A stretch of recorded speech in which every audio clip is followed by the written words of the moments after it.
In our next roundtable, we will have the presentation of the book New Essays on the Fish-Dworkin debate, organized thanks to Dr. Thomas Bustamante, researcher at the Federal University of Minas Gerais, Brazil, and with the participation of some of the main international philosophers of law, whom I would also like to thank for their participation. Thank you very much, Margaret Martin, Maria Cahill, Nigel Simmonds, Professor Brian Vinx, Trevor Allan, Jesse Wall, Stanford Levinson, Lars Vinx, and of course, Professor Stanley Finnish. Dear Thomas, the floor is yours. Thank you very much, Enrique. It's a real pleasure to be here again. And I wish I could just be there with you and thank you in person. It's a great honor to have this opportunity to present our book here in this so qualified forum. I have been a member of the association Paradigmas Emergentes from the beginning of its foundation 10 years ago. And it's a real honor. And I have been lucky enough to have come to these events in the past 10 years in different occasions. And it's a real pleasure.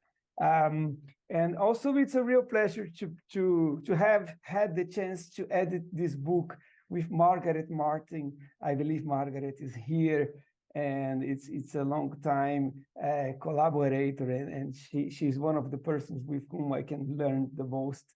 And we get this idea of editing this book on the Fish-Dworkin debate. And when Fish accepted this invitation, we were very happy, very honored, and several other scholars hopped in and provided this wonderful book that we present to you today, and we are very, very grateful for that. So Margaret and I already had the chance to ask Professor Stanley Fish the questions that we wanted. So there was no point in using this time for she and I to present our own papers. So what we decided instead was just to split the time between the authors that attended these invitations. We did not get everyone in the book, but we got a very qualified bunch of them. So they will present some of the arguments, and unfortunately, there's not much time. So the session lasts 2 hours, so we will have just about 10 minutes for each presentation. And then we saved some time for Professor Stanley Fish to respond. I'm not sure if he's here yet, but Professor Stanley Fish, if you're here, please show up. If not, we can just begin. So I divided this session in two rounds of presentations. Okay, the first round of presentations begins with Professor Brian Vinx, then Maria Cahill, Nigel Simmonds, and Charles Barzun. Then Fish would respond, and in the second round of presentations, after the response, we would have Sanford Levinson, Trevor Allan, Jesse Wall, and Lars Vinx. I agreed with Margaret that I would chair the first half, the first round of presentations, and she would chair the second round of presentation. So I don't see Fish in the room. So what we can do now is begin the session, and I do not have his mobile, but I will send an email to him to ask if he has any kind of problem to join in the session. Is that okay? Should we proceed that way? Okay. So let's just waiting a little longer to see if he shows up. So let's begin then. Should we begin, Brian? Is that okay that we follow the script? So we begin with Professor Brian Vinx. Professor Brian Vinx is Frederick W. Thomas Professor of Law and Philosophy at the University of Minnesota. And I'll give you the floor, Brian. Thank you very much once again for collaborating and contributing to the book and joining us in this session. Thank you. Well, thank you very much for including me in this wonderful group. I'll just offer a few paragraphs from what I wrote for the book. By way of introduction, in the 1980s and early 1990s, Stanley Fish and Ronald Dworkin held a debate of sorts, always provocative and occasionally a little sharp, through a series of published articles, books, and book chapters. In revisiting this debate, one difficulty is in pinning down whether the two scholars were in fact disagreeing, and if so, what the nature and content of the disagreement was. The initial problem is raised because both professors in their exchanges, often seem to be talking past one another, or arguably mischaracterize each other's views rather than responding substantively to the other, and B, their positions on close inspection often seem more similar than different. One interesting aspect of the debate is the similarity of their views on a number of important matters amid the sharp exchanges regarding their differences. Both theorists avoided arguments that might be characterized as metaphysical or ontological, and both emphasize the extent to which our actions and arguments occur within practice communities, analyzing the way that this fact shapes how arguments about law, about literature, about morality could be made and characterized. The focus on practices may be clearest in Dworkin's rejection of most forms of external skepticism, and in Fish's argument that judges can never really act in unconstrained or unjudicial ways. Fish ultimately goes further than Dworkin along these lines, arguing that there's no possible interaction between a practice and the theory of a practice, while Dworkin makes the modification or correction of a practice in light of its purpose or in light of its theory central to his own view. So the convergence of the two scholars often seem much greater than their disagreements. They were both suspicious of and found little need for metaphysical claims. They both urged arguments within a discourse or practice and rejected efforts to bring wholesale challenges to the practice from outside. However, there are clearly differences, though most observers would find these to be fewer and less significant. One point of divergence is the question of the extent to which theory can constrain or guide our actions within a practice. Dworkin takes the conventional view that it can, while Fish, at least during the period of these exchanges, denied it. Here, though, as Michael Moore points out, one could use one of Fish's anti-metaphysical argument moves against him. From what viewpoint, context, or situation is Fish making his confident pronouncements about what is possible, what there is, or what makes sense? End of quote.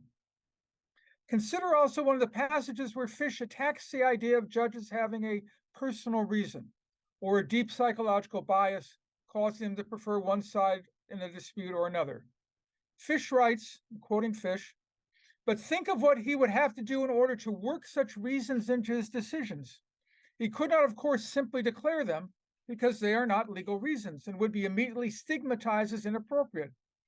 Instead, he would be obligated to find recognizably legal reasons that could lead to an outcome in harmony with his prejudices. But if he did that, he would not be ruled by those prejudices, but by institutional requirements that only certain types of arguments can be employed." End of quote. Most people would say that judges whose decisions come out one way rather than another because of prejudices, but who work to make it look like the decisions were required by the legal sources, were being ruled both by institutional norms and their prejudices, with the two combining to produce the final product. Fish emphasizes how much of our thinking and actions are already constrained and determined by our taking up a particular practice. And he argues persuasively that there is a kind of understanding that informs and shapes how rules are understood, rather than itself, that is, the understanding being the product of rules. In partial contrast, it is central to Dworkin's view that social practices can and should be modified in line with a better understanding, perhaps a better theory, of the practice's purpose. Of course, there are occasions where it can be shown that the principles we think are guiding us may not in fact be doing so. But there are also numerous examples of, for example, great athletes testifying that small adjustments to how they perform, adjustments based on theories and coaching, have had real effects. And Fish gives us little reason to question that theory, teaching, or coaching can affect performance other than conclusory statements to that effect. Both Fish and Dworkin emphasize the importance of thinking within and not criticizing from outside the practice or discourse. If one might, upon reflection, still prefer Dworkin's view about the potential role that reflection and theory might play within a practice, one should not ignore Fish's insights that theory is often a separate activity whose impact on our actions and decisions is very easy to overstate. Thank you. Thank you very much, Brian. That's wonderful. We will take questions after we get the first round of 4. Okay, Brian. So I will just ask the second speaker to deliver her talk is Professor Maria Cahill from she's Professor of Law at the University College of Cork in Ireland. And Maria, I will give you the floor now. And then after you, Professor Nigel, Simmonds, and Charles Barzun deliver their talks, we will have a few questions, okay? Thank you very much, Maria, for being here. And so here's to you. Thank you, Thomas. Thank you, everybody. So I'm here representing myself and my co-author, Dr. Patrick O'Callaghan, who is a collaborator and also from University College Cork in Ireland. And I was delighted, as you said, Patrick, to hop on with this project and this book. So our focus was, which picks up nicely from Professor Bix's talk, we were focusing on the Dennis Martinez article and this distinction between theory and practice. And I had been teaching virtue jurisprudence with my students and found that it really resonated with them. So that was sort of in my mind. And we started to draw on understandings and conceptions of practice and understandings and conceptions of virtue that relied on practice from that world and used it to engage with this sharp distinction that Fish draws between engaging in a practice and discoursing on that practice. So the distinction, I think, has been very nicely laid out already. So I won't go further than that, but in very basic terms, it's the distinction between doing the thing, engaging in the practice, and talking about it, discoursing on the practice. And Fish is saying these two things are different, separate. The theory doesn't generate the practice, and the theory also doesn't properly account for the practice.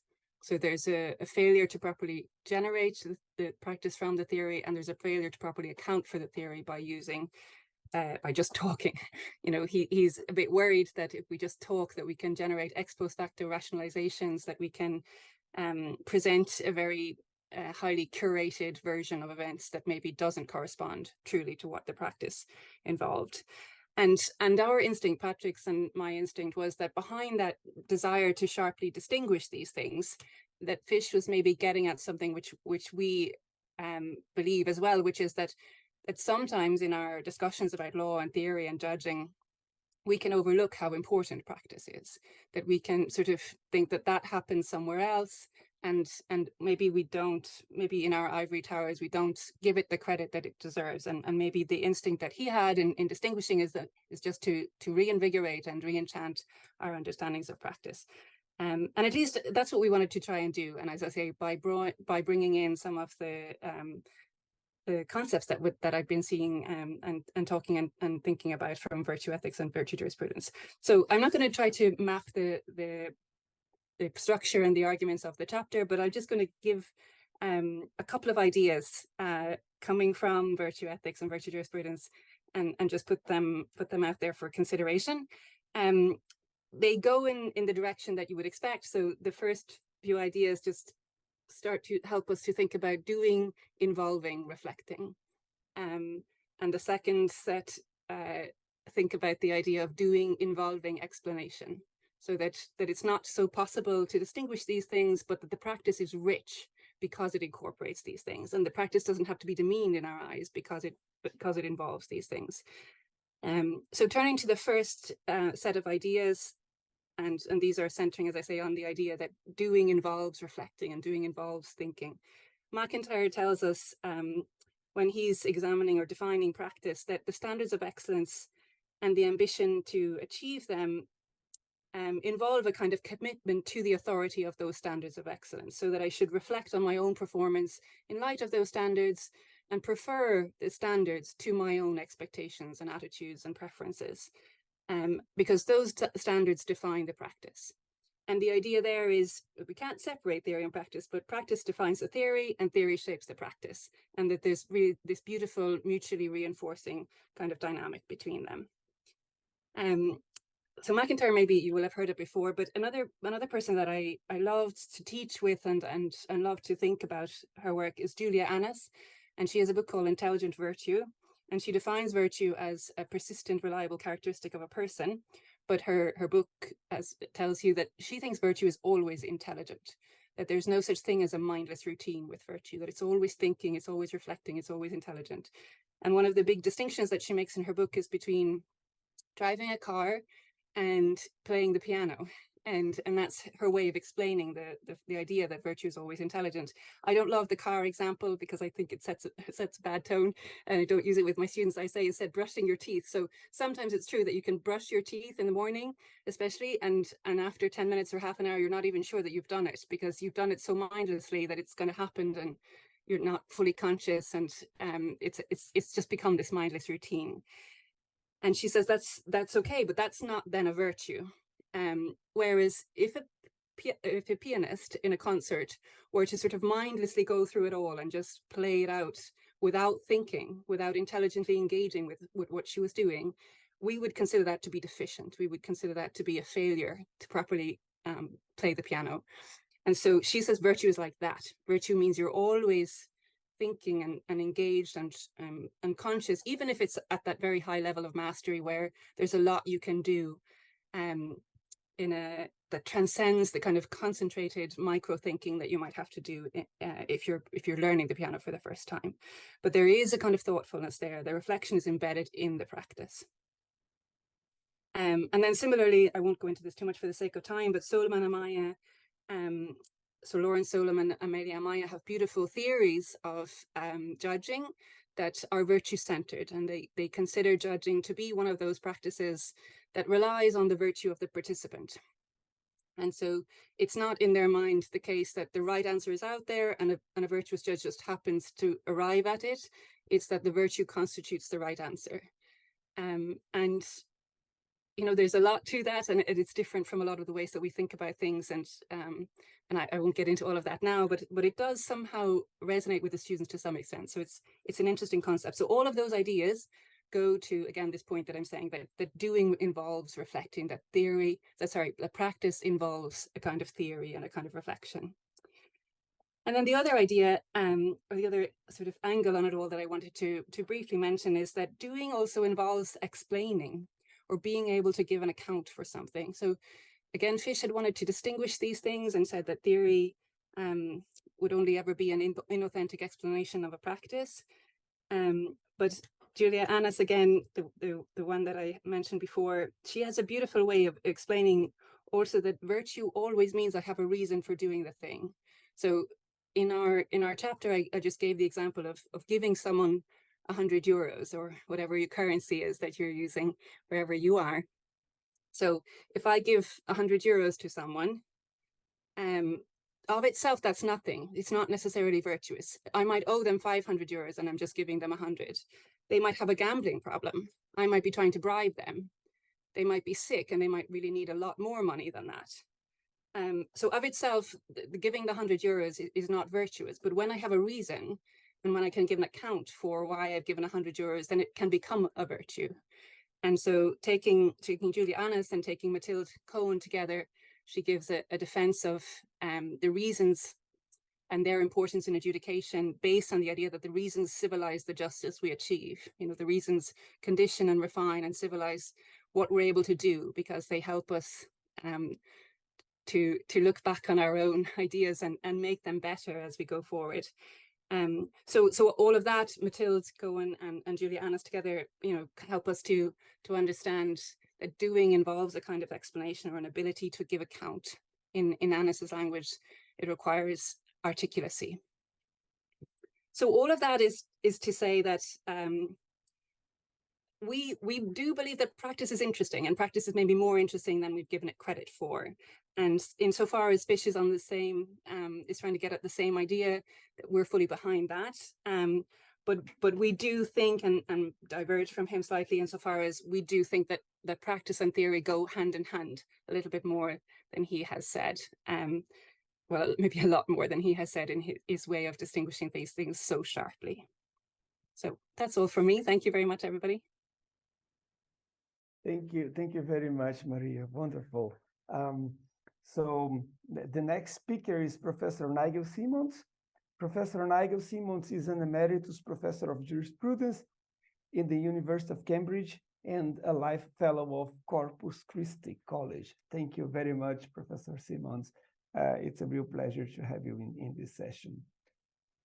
Right, how's that? Yeah, now I can hear you perfectly. Thank you very much. Okay, good. Okay, well,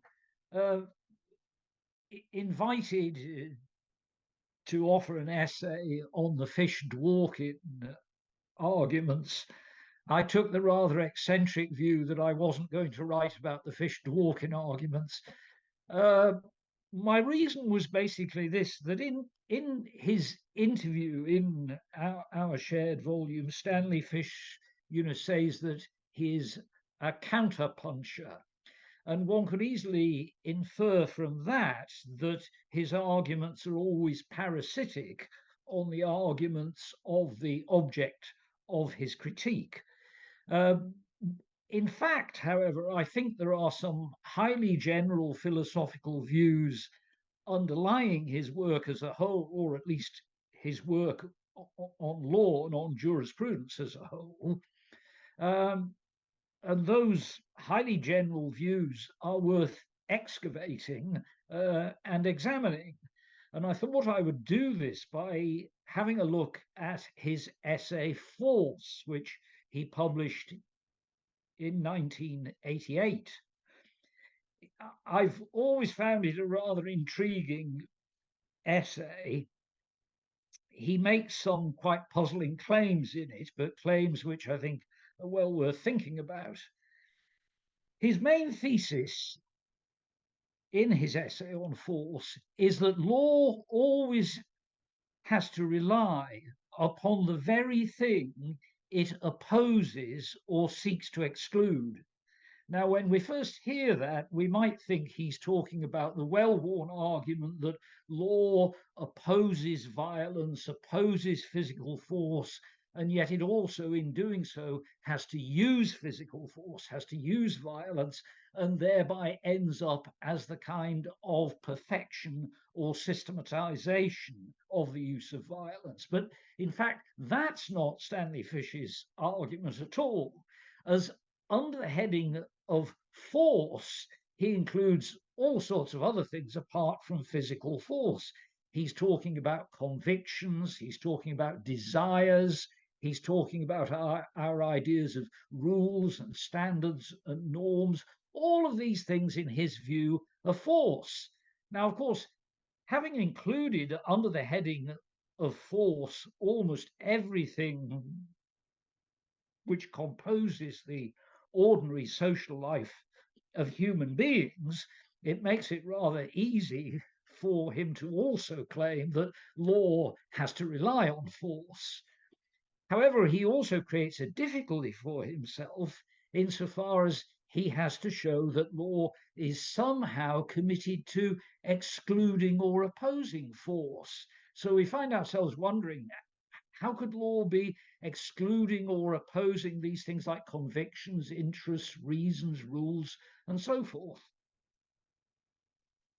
The answer, I think, is this, that for Fish, force is not marking out a distinct presence, it's marking out a gaping absence, namely the absence of reason. When we have convictions, interests, when we have desires, when we have human standards of any sort, we don't, in and of that in itself, have reason. Reason is a critical standard which can be applied in relation to any of those things. Our convictions, our interests, our ideas about standards are things shaped by all of the contingencies of life, shaped by the forces of power and by our illusions of all sorts. So this, I think, is what Fish is saying when he says that law opposes or seeks to exclude force in his very all-encompassing sense of force. He's really saying, I think, that law tries to invoke or subsume itself under or ground itself upon reason. And there is here a famous paradox concerning reason, that reason can only be something other than an illusion, an ignis fatuus, as I put it in my essay, if it has some sort of existence within our actual human practices. And yet all of those practices can themselves be criticized by reference to reason. So we find it very difficult to grasp the idea of reason itself. In his effort to show that law subsumes itself under or invokes or grounds itself upon reason, Stanley Fish chooses what I think is really, in some ways, a most inappropriate example, in other ways, a very appropriate example. He chooses HLA Hart.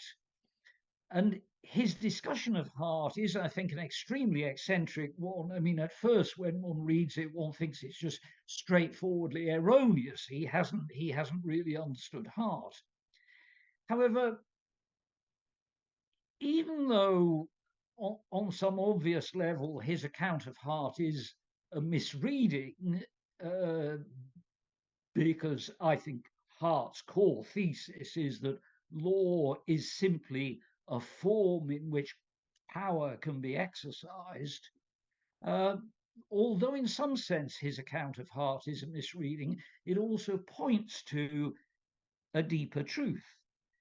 Hart can't really deploy his notions of rules and the fundamental rule of recognition as a criterion for the validity of those rules. He can't really deploy those rules without also assimilating his stance to ideas of impartiality, objectivity, and fairness, which do come to play a part in Hart's theory as a whole. So even in Hart's case, there is a certain attempt to subsume law under reason. So reason is a deep philosophical problem. Reason is distinct from things like convictions, interests, from desires, and so on. And it turns out that law needs to ground itself upon reason in order to be law, and yet finds any grounding upon reason an intensely problematic thing. So thus far, I'm very much in agreement with Stanley Fish. I think he here identifies a deep philosophical problem concerning law, and indeed it's a problem, I think, which goes right back through the history of philosophy of law, and yet is largely unacknowledged or denied by contemporary jurisprudence. Contemporary jurisprudence just don't get it. They probably wonder what the hell I'm talking about at this very moment. So I'm in agreement with Fish about all of this. So where does my disagreement start to come in? My disagreement starts to come in when we think about Fish's lack of interest in any discrimination within the realm of force. Force is just a single thing for Fish, which he's contrasting, in my view, with reason, or with this unnamed object which isn't force and which law is seeking to advance. But he doesn't exercise any discrimination within that realm of force. We might ordinarily have expected that. Someone emphasizing how all our convictions, all of our values are tied up with contingency, with the structures of human power and of vulnerability. We might expect them to start having a look at some of those convictions and really trying to see if some of them are shaped by circumstances of, say, oppression and injustice, so that we can regard them with a more critical scrutiny. He doesn't do any of that because he's not interested in that. He's interested in the human subjection to contingency, but the human subjection to contingency is not itself contingent on anything. It's a fundamental part of the human condition. Now, even if everything in the human world is contingent, we nevertheless speak of a distinction in between belief and truth, in between persuasion and reason. And although I've no idea about the anthropology which might be involved here, I doubt if there is any human community which does not make distinctions of that sort. We distinguish beliefs from truths. Fundamental philosophical question, obviously, what the relationship is. Now, when we offer arguments, we know that we, in some sense, owe it to our hearers to offer arguments that ought to persuade, not merely arguments which are, in some sense, likely to persuade.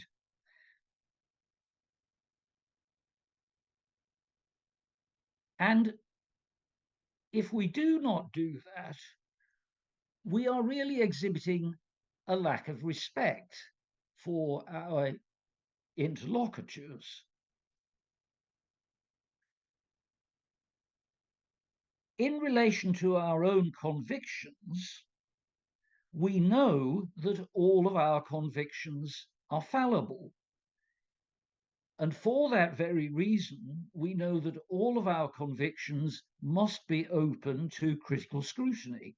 And we have some idea about how to conduct such critical scrutiny.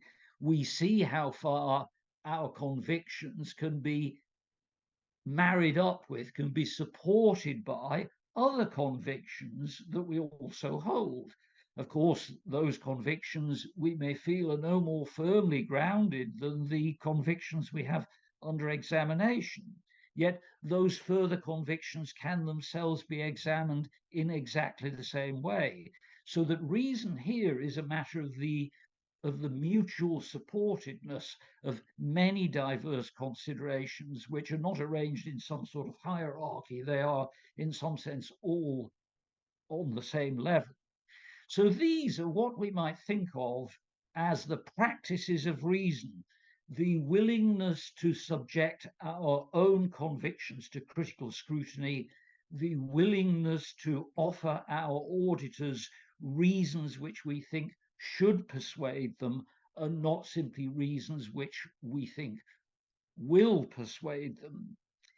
If we do not engage in these practices of reason, it's questionable whether we can really hold any convictions whatsoever, since we would have to regard our own convictions as merely a part of our own biography, merely something which happened to us as a result of various contingent circumstances, like someone offering us arguments which were able to manipulate what we already thought or felt in such a way as to lead us to a certain affirmation.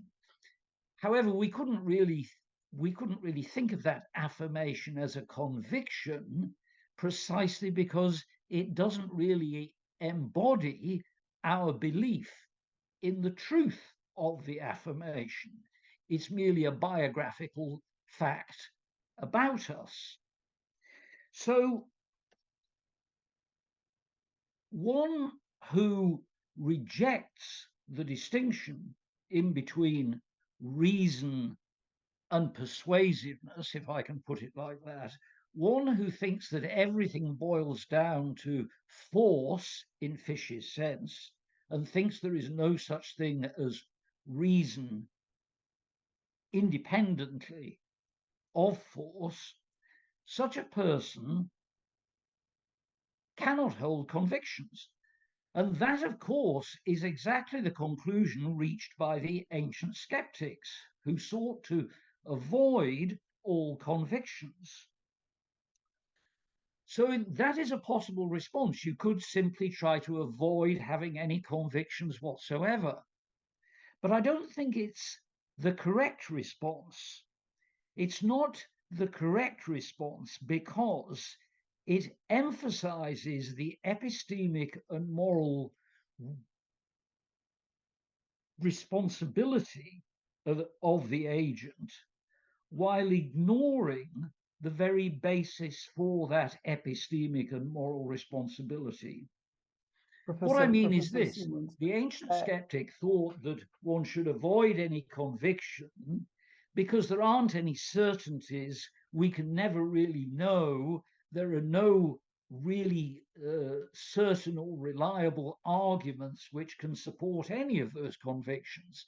So we shouldn't hold those convictions. So this invokes a notion of epistemic or moral responsibility. That assumes that we are beings capable of distinguishing in between the things we happen to find ourselves thinking and the beliefs for which we have good reason.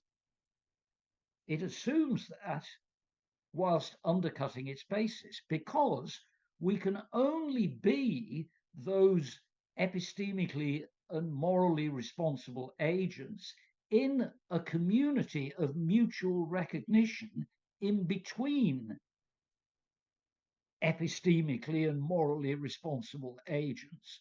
So in other words, this is a very well-developed line of philosophical thought that we find running especially through the Hegelian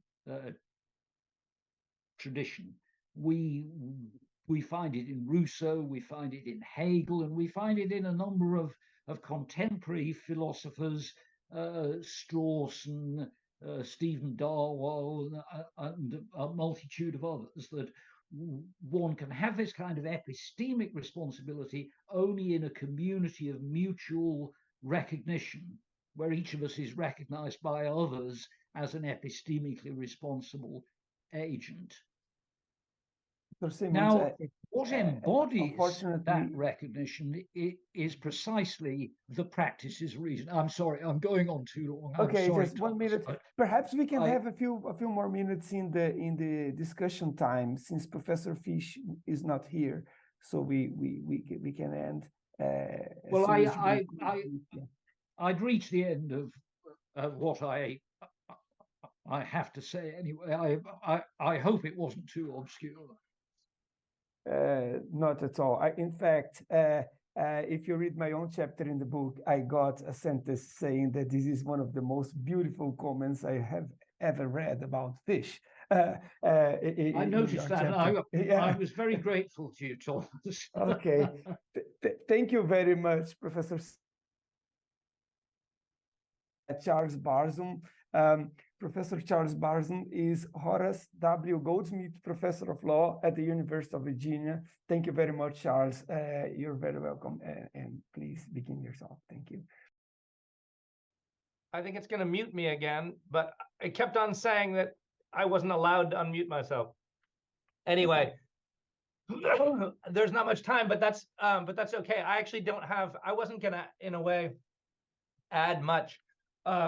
My paper was a long kind of effort to explore some of the things that other people have talked about. I mean, what I was going to mainly say, and it's too bad Fish isn't here, but maybe I can ask the rest of you. I mean, if I were to distill down the questions I had for Professor Fish, it would be first Brian's question about whether there's really more similarity than difference between the two. I would take it. I think I agree with Brian's suggestion, and maybe would even take it further. I think the way in which they emphasize the kind of always embedded in a practice is what strikes me as sort of deeply similar about the two. And just as Brian said, their kind of rejection of so-called external arguments I found striking. So in a way, I'm just curious whether Fish agrees with that now and whether other people do. And then the second question is, and I think this is what Nigel was touching on, was the kind of deep skepticism that is what I took away from Fish's suggestion about, again, the sort of being always embedded in a language or a practice, and really rejecting the idea of any notion of improved understanding. He used the language of heightened consciousness. Consciousness raising is a myth. There's just consciousness changing. But even beyond that, my sort of provocative suggestion was that he's the modern day Meno. Meno's paradox is that learning is impossible, right? So maybe this just sets it up to just compare two statements, Meno and the Socratic dialogue. And maybe I was curious whether Meno might be one of the ancient skeptics Nigel was talking about. Perhaps not, but it says, a man cannot inquire either about that which he knows or about that which he does not know. For if he knows, he has no need to inquire, and if not, he cannot, for he does not know the very subject about which he is to inquire. That's Meno, and this is Fish on persuasion and belief change. He says, will and deliberation are even more irrelevant to what happens on the other side, the side of the persuadee in a conversation. You cannot direct yourself to be persuaded. You cannot command your mind to change without having some idea of what steps you might take to effect that change. And if you have such an idea, you will have already taken them. And it seems to me the structure of those two arguments are more or less the same. So, I mean, this goes to the same point Nigel was raising about the difference between belief and truth. Seems to me Fish has no room whatsoever to make that kind of distinction. And so, as to sort of repeat something that Maria was saying, it seems like it's impossible for a practice to be genuinely reflective, because reflection and understanding and learning are essentially impossible on Fish's understanding. So my question is basically whether that understanding of Fish is correct, and what other people think about it. That's wonderful, Charles. If you wish, there's still more time, but if not, we can use the time that was originally scheduled for Fish for some interventions from the audience. We would have 15 minutes for that. Is there anyone who would like to pose a question? Or maybe the speakers can make questions among themselves. Professor Sandy Levinson, please go ahead. Yeah, it seems to me that the key figure, in a way, in this recent exchange is less Stanley Fish than Richard Rorty, and that the debate took place against the background not only of Rorty, but speaking autobiographically, I would say, of Thomas Kuhn and a number of others, as well as much more radical philosophers of science, like notably Paul Feyerabend, but I'll stick with Kuhn or Norwood Hansen.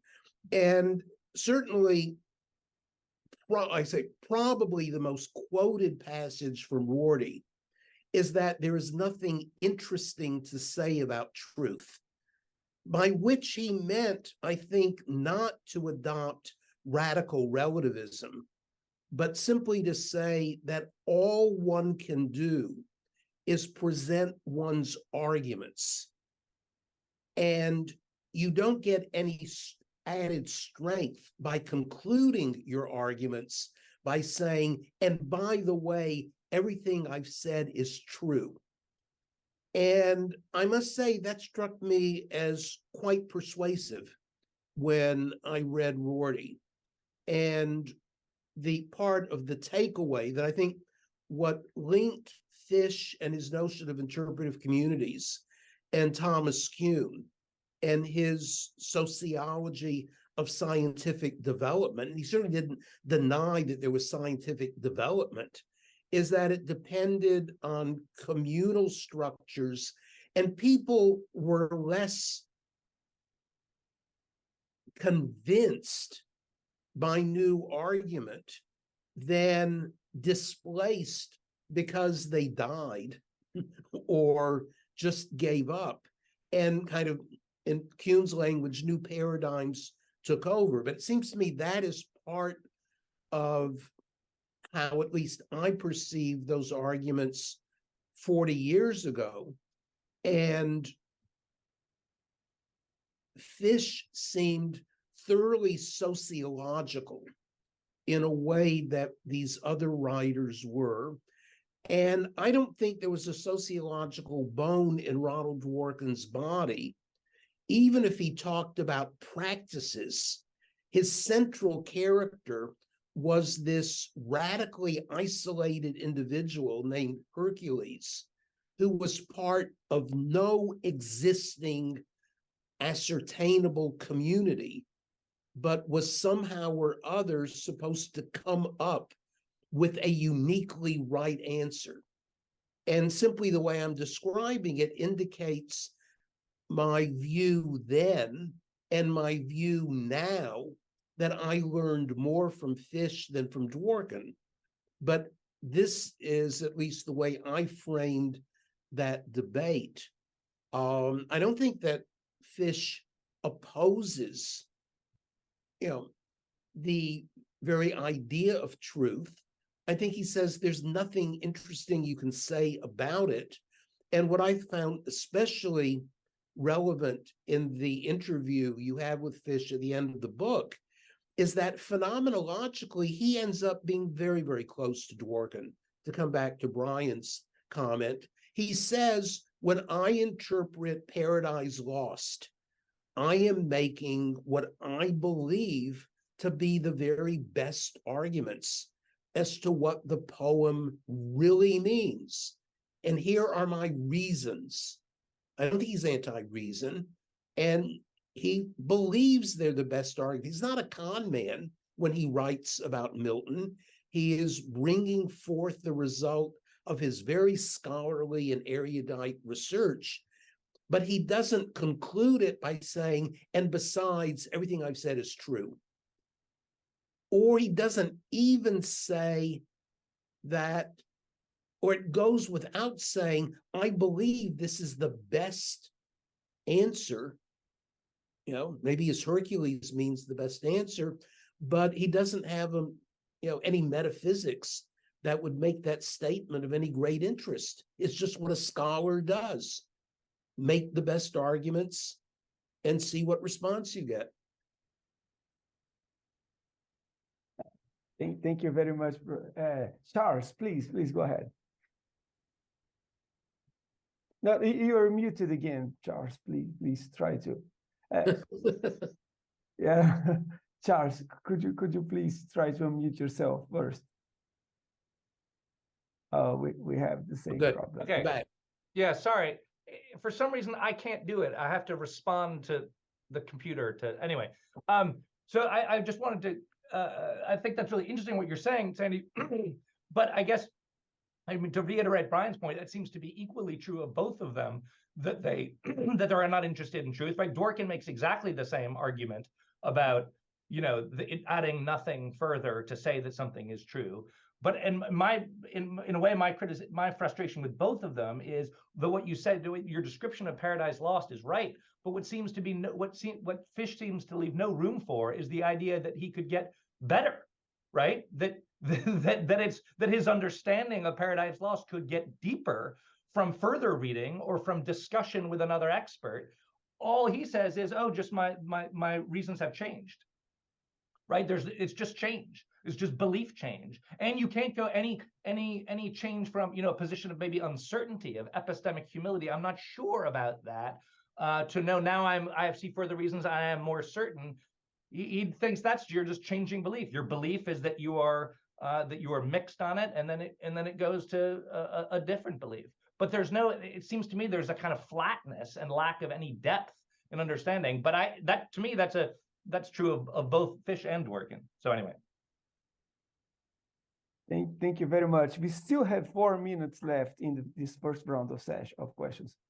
Anyone else? Okay, so well, I would have something to say, but I already said a lot in the interview, more than I should. So let me give the floor to Margaret. She will chair the second half of the session today. Margaret, it's as always really nice to have you, and please make yourself comfortable and chair the session. Yeah. Hi, so I'd like to thank everyone for coming today once again, and thank everyone for writing these beautiful chapters. So the first person in the second session is Sanford Levinson, and he's the W. St. John Garwood and W. St. John Garwood Jr. Centennial Chair in Law at the University of Texas Law School and a professor of government at the University of Texas at Austin. So I'll turn the floor over to you. Thank you. Let me make a possible apology. I noticed that my computer only has 14% charge left, and I stupidly failed to bring a charger. So if I disappear before the end of our collective session, I'm not walking out. I was too dumb to bring the charger. So thank you very, very much for this opportunity. And I hope that I won't take my full 10 minutes because I've already taken quite a bit of time with regard to my comment a moment ago. My essay, I think, is quite orthogonal to most of the others, in part because I don't view myself as a philosopher. I feel privileged to be in the company of real philosophers like most of you. And that's not simply false modesty. I think it's relevant because my interest over the last 40 years has shifted quite sharply from interpretation to what might be called constitutional design. I increasingly define myself in terms of my initial training as a political scientist rather than my later training as a lawyer. But when I was starting as a legal academic, I was, like many legal academics, obsessed by the idea of interpretation.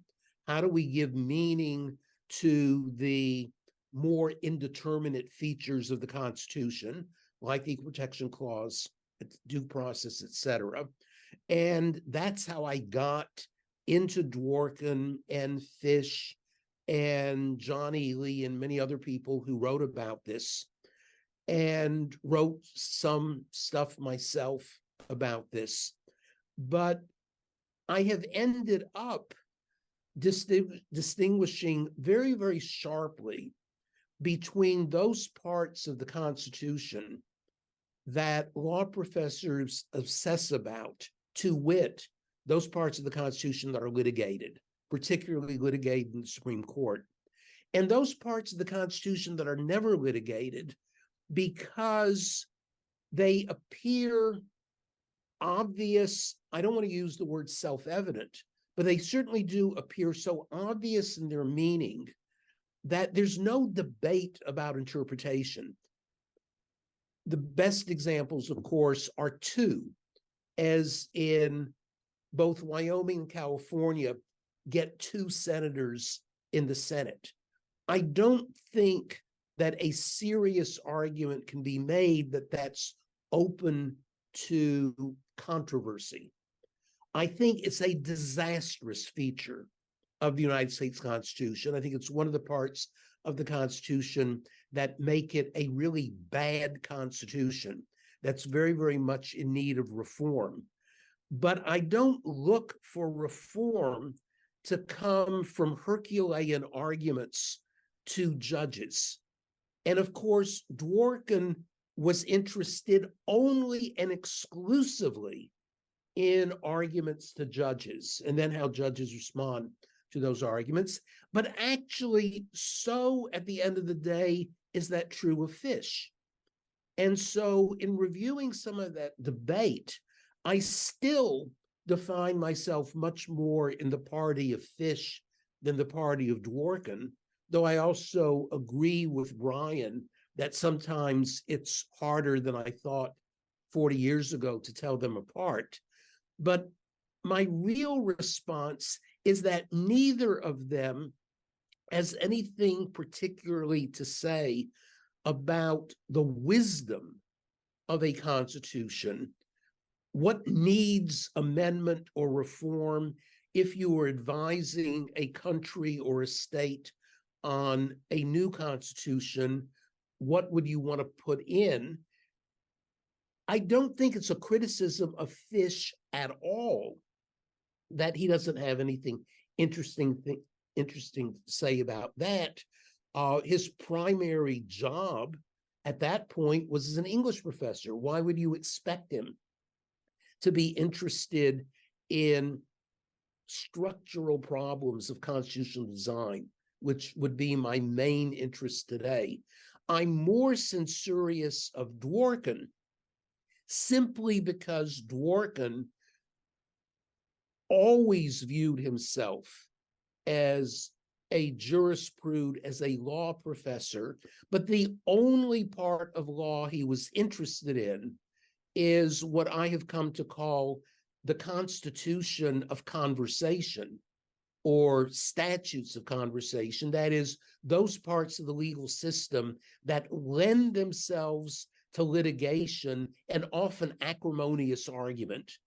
And then Dworkin would come forth and say, well, here's how you try to resolve these acrimonious arguments. But he was totally and completely uninterested in structural problems and design problems. And say, those are the ones I'm more interested in today.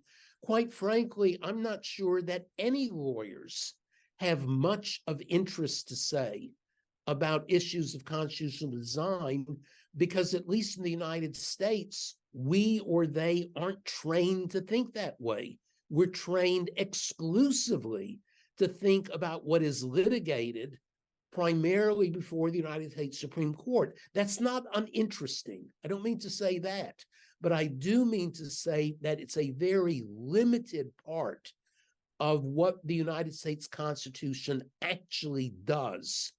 And I go so far as to say that's true of any constitution. The Brazilian Constitution, the Irish Constitution, any constitution will include what I call the Constitution of Conversation, the litigated constitution, and then what I call the Constitution of Settlement.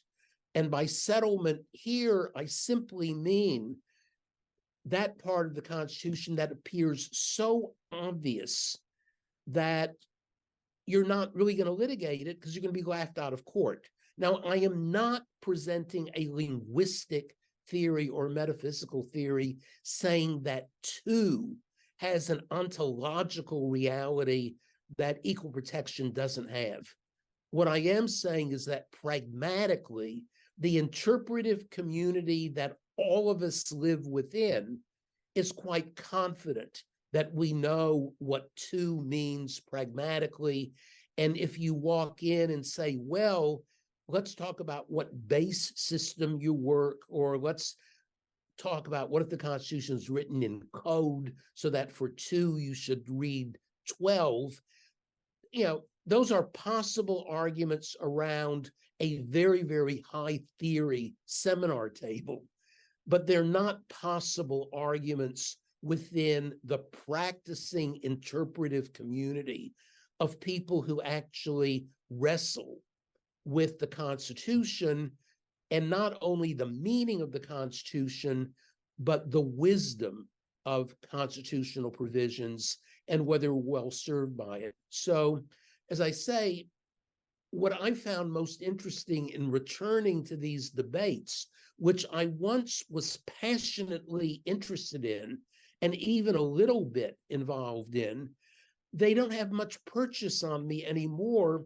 because my own interests have shifted so much from what it is that obsesses lawyers to what it is that is of primary interest, for lack of a better word, to political scientists and other people who might feel trapped within constitutional systems where litigation is just irrelevant. So let me stop there.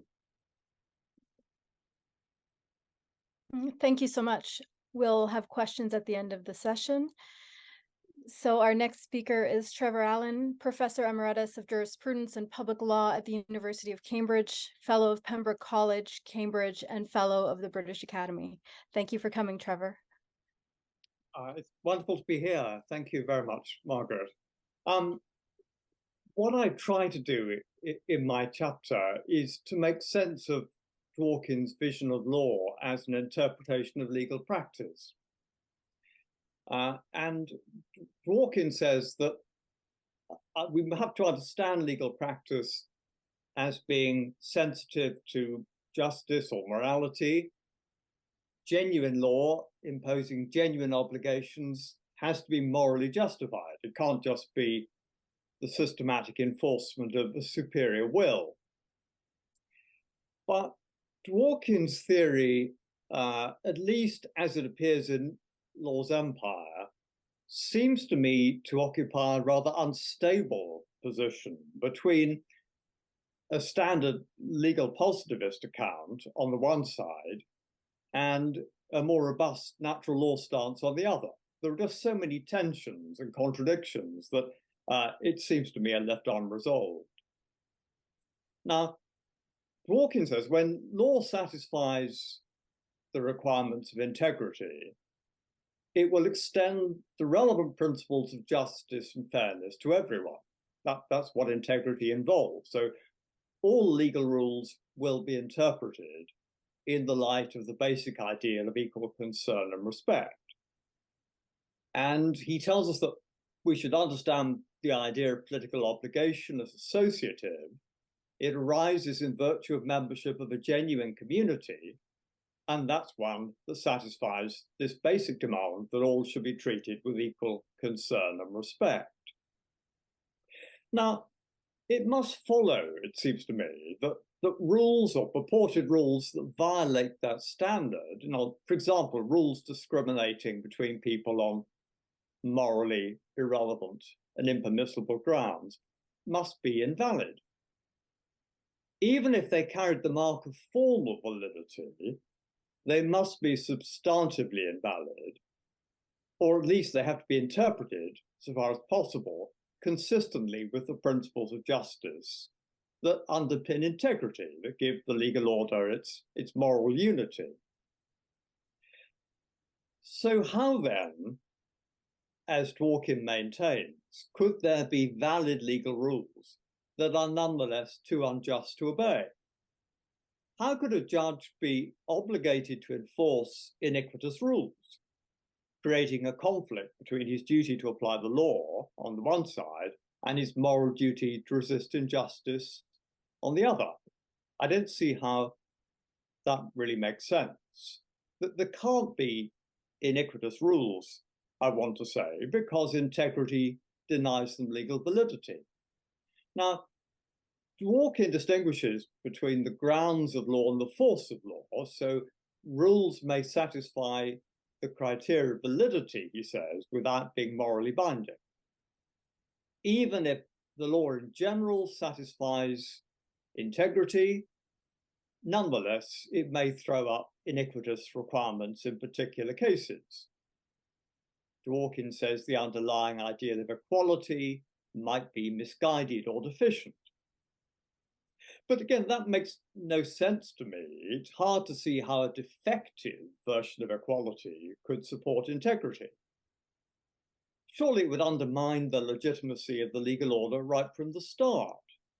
It would deny the equal dignity of certain persons or groups in a way that no conscientious interpreter could surely countenance. So in my chapter, I suggest that the underlying flaw here is Dworkin's idea of interpretation, particularly his distinction between interpretation and invention. So an invention imposes a view of the text or the practice that doesn't fit. It's an account that overrides the shape or the history of the text or the practice in order to make it what the interpreter would prefer it to be. And presumably, Dworkin thinks that once we acknowledge the dimension of fit, then we may have to accept that the legal record is marred by significant departures from justice. So significant, perhaps, that law and justice can be forced widely apart. Now, this is where I think, at any rate, I join forces with Stanley Fish. There's no clear distinction at all between what Dworkin calls interpretation and invention. It's just a matter of how persuasive one reading is by contrast with another. Nor are there any brute facts of legal history, as Dworkin claims, that automatically rule out certain readings. It seems to me everything is really open to argument. Some alleged or purported demands of practice will actually be aberrations, at least from the perspective of the best interpretation. And I think Dworkin really concedes as much when he says that the paradigms of practice are themselves not immune from challenge. He says any paradigm can be challenged, however fundamental, by reference to other paradigms that are arguably inconsistent with it. Well, if even the most secure paradigms are not beyond challenge, then there can't really be any fixtures, can there, in social fact or legal history that can help us clearly distinguish interpretation from invention. So my suggestion is that when Dworkin talks about the threshold of fit that any interpretation is supposed to satisfy, we should understand that idea as simply marking the boundary between interpretation and skepticism. The practice may be so abhorrent or hopelessly chaotic that the skeptic can reasonably deny that there's any morally or aesthetically attractive reading that fits. The whole thing is just hopelessly chaotic or morally abhorrent. But beyond that minimal threshold, in other words, once interpretation gets off the ground, then it seems to me the true content of the practice must depend on the best account of it. And in law, that must mean the morally best account, the one that affirms the moral value of integrity. Now, Dworkin's preoccupation with fit as the discipline that keeps interpretation honest has further bad consequences, I think. Because if the practice is identified by this fit requirement, then there can be almost limitless argument about justification. Each interpreter can come along and project onto the practice her own ideas and ideals about the practice, with very little attention to what anyone else might think about it. But that's taking Protestantism, as Dworkin calls it, surely to an extreme. It can't be a shared practice unless we address each other's points and arguments. We have to locate common ground, we hope illuminated by these paradigms, if the practice is going to generate useful deliberation and debate.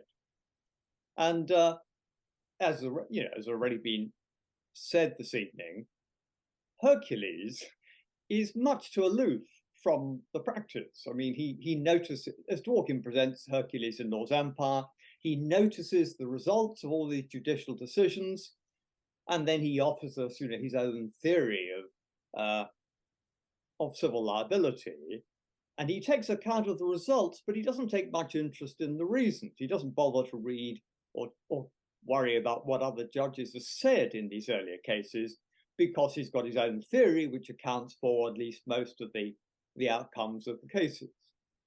Now, that's just not genuine interpretation, I think. I mean, that's just a very arrogant form of imposition on the practice for all Hercules' alleged concerns about fit. So Law's Empire, then, I think, is really quite problematic.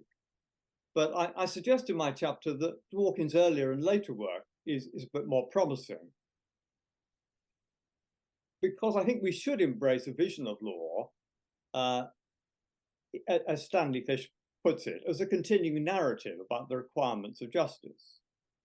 So we could see it as a moral debate in which we draw on a shared practice to confirm or challenge our moral intuitions.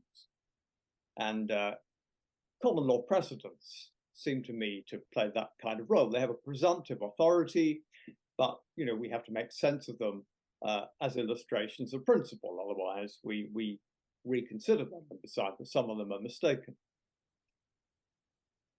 So I think I'm on Fish's side of the argument here, but I don't agree that Fish is right on everything.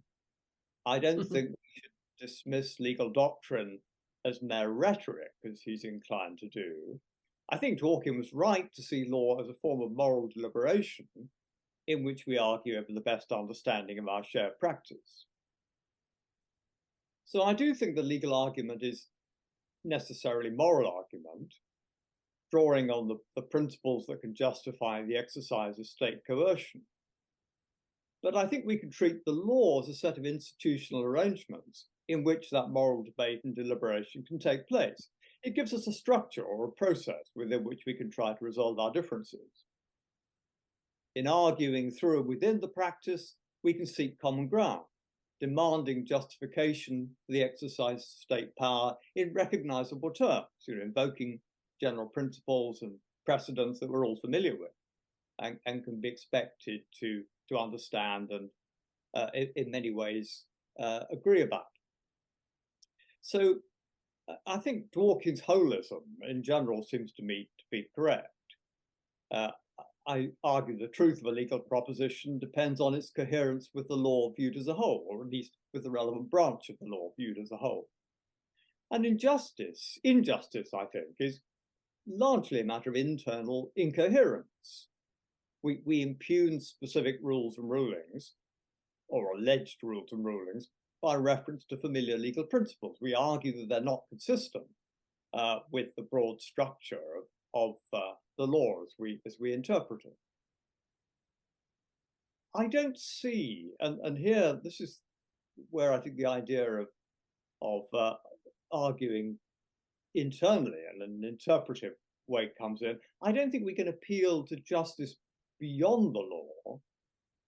I don't think we can suppose a conflict between legal and moral obligation without repudiating the whole system. I mean, if we suppose that we are dealing with a legitimate legal order, which we can make moral sense of, then I think, we can only proceed by trying to argue from the paradigms and the precedents that we find persuasive and we find are shared, to argue as Hercules sometimes does, by reference to abstract principles of fairness or justice that somehow lie outside the law.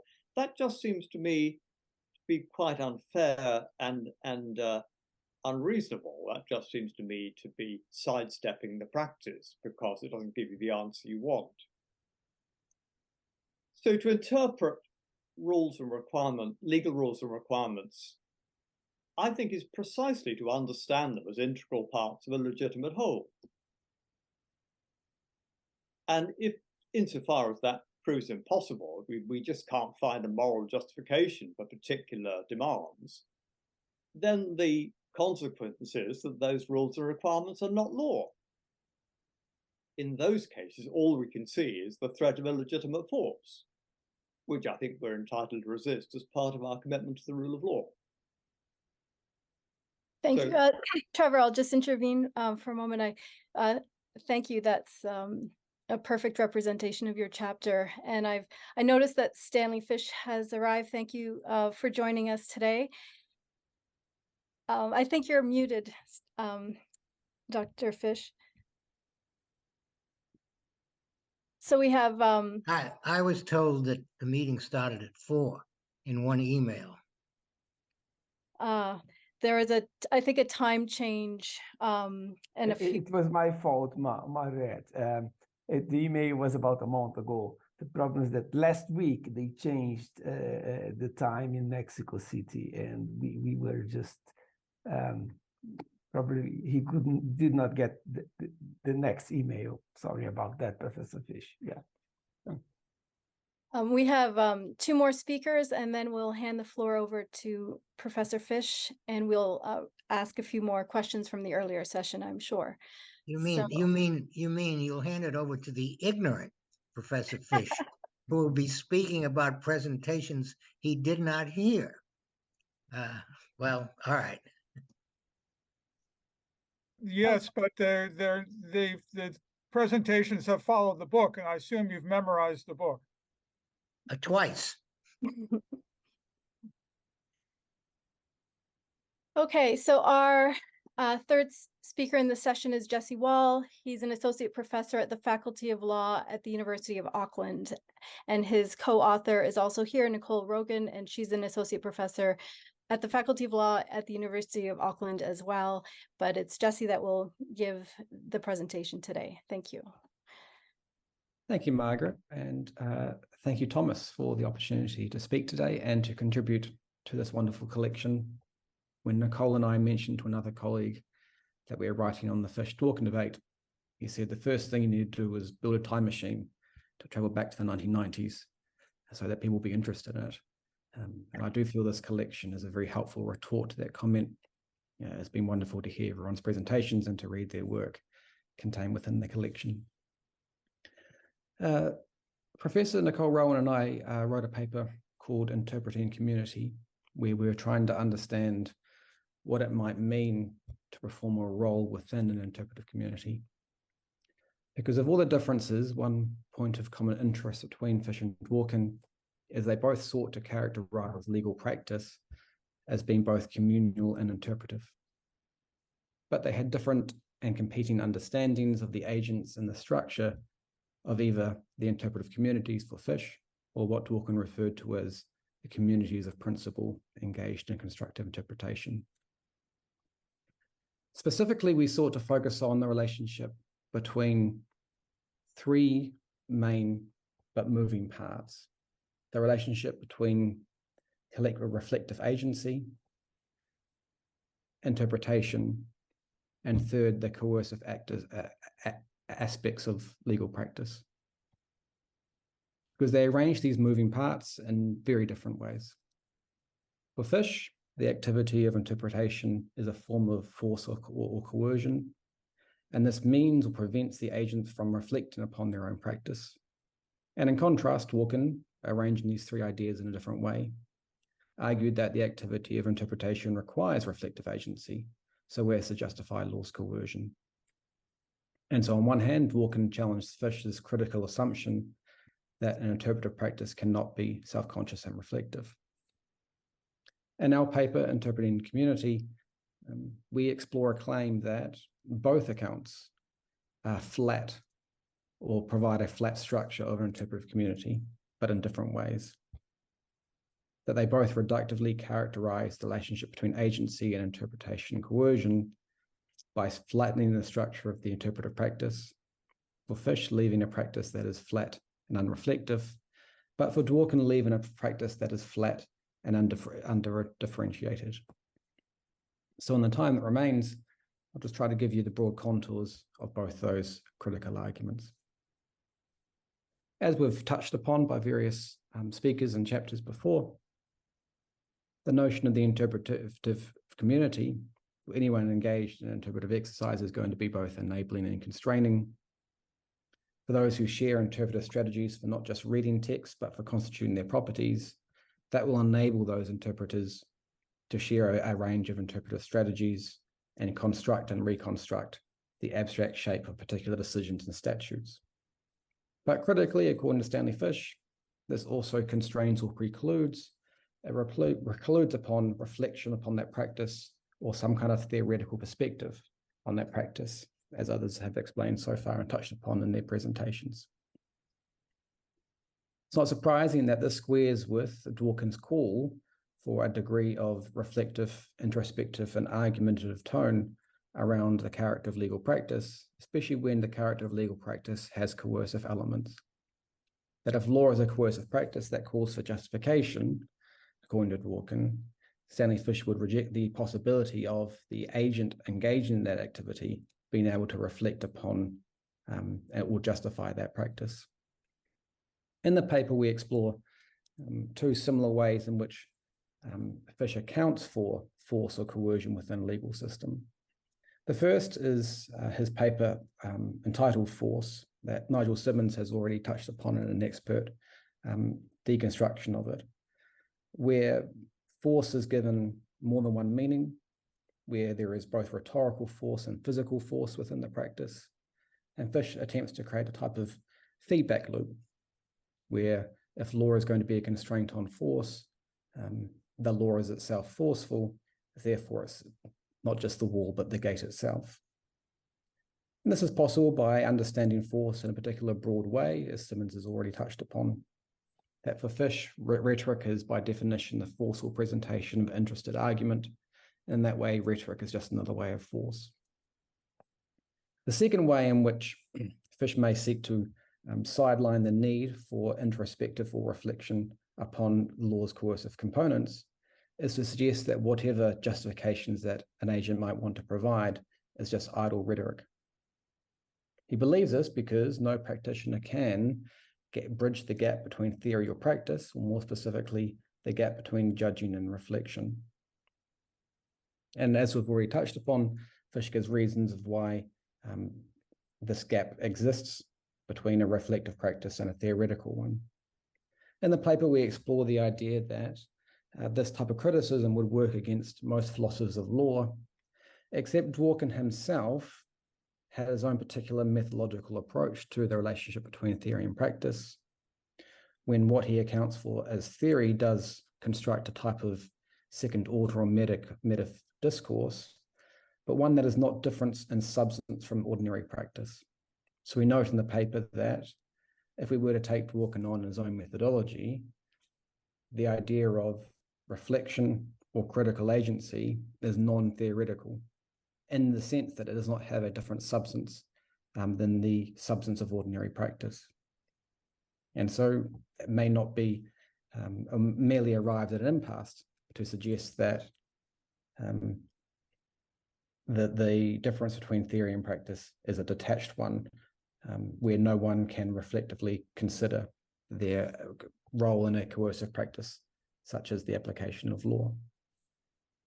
We then turn to consider Dworkin's account of the relationship between agency and interpretation in a way which we try to use Fish's work to apply a different type of critical pressure.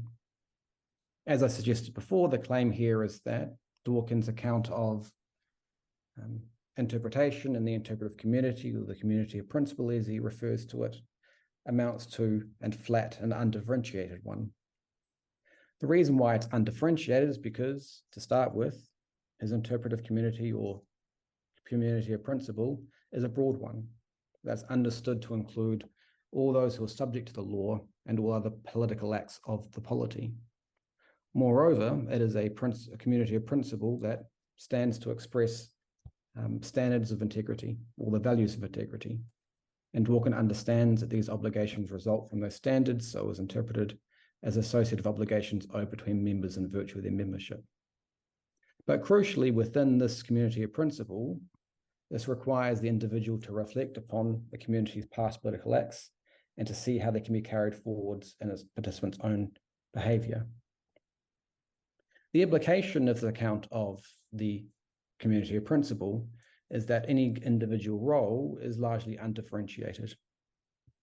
That's a cornerstone of Dworkin's theory that there's no sharp distinction between the political morality applying to officials and to subjects. They're both bound by the same expressions of integrity, the same values and principles.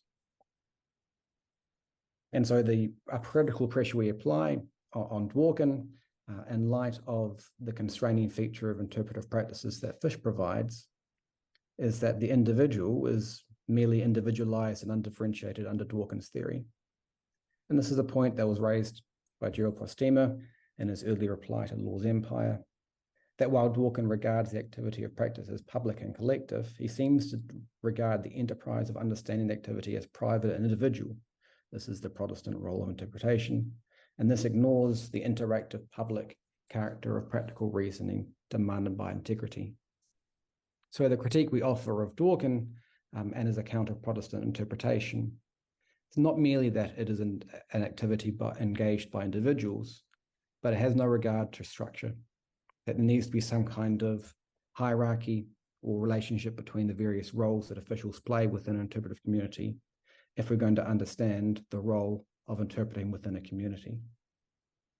We ask the question of how could such a flat and generic structure of interpretive responsibility serve in the task of justifying the use of force and coercion if it's merely just individuals in their own Protestant understanding. Thank you. Thank you, Jesse. And we have one more speaker before we turn the floor over to Stanley Fish.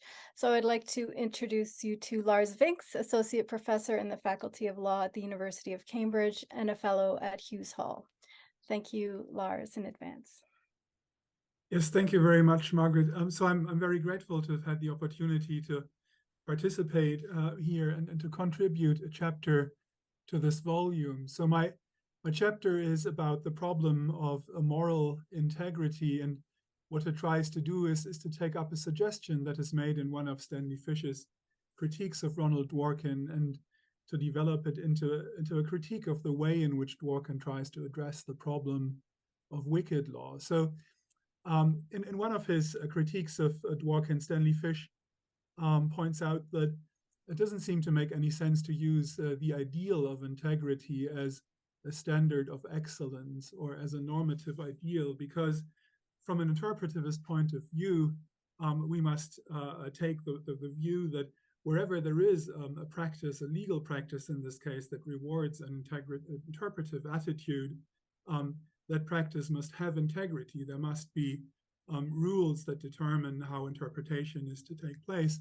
And to be a participant in that practice is to have mastered these rules and to apply them correctly. So wherever there is a legal practice or an interpretive practice, we will find integrity. Now, Dworkin himself perhaps doesn't actually disagree with that. So Dworkin, of course, claims that we can distinguish between systems of governance that reward or that call for an interpretive attitude. And it is only where this is the case that law in the interpretive sense is said to exist. So it seems that wherever law in the proper sense of the term, in the paradigmatic sense of the term is present, we will also find that the law has at least a certain degree of integrity, even if not perhaps perfect integrity.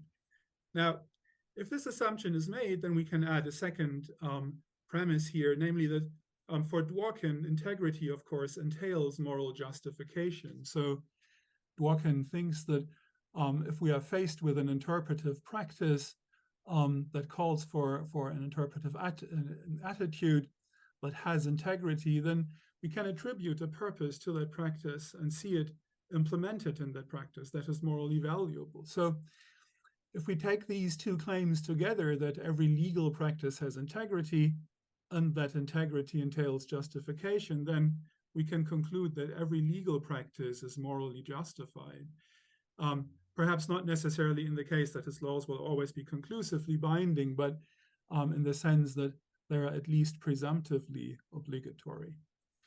And so the chapter asks whether this claim is plausible or whether it's to be accepted by raising the question whether there could be a wicked legal practice that can be said to have integrity.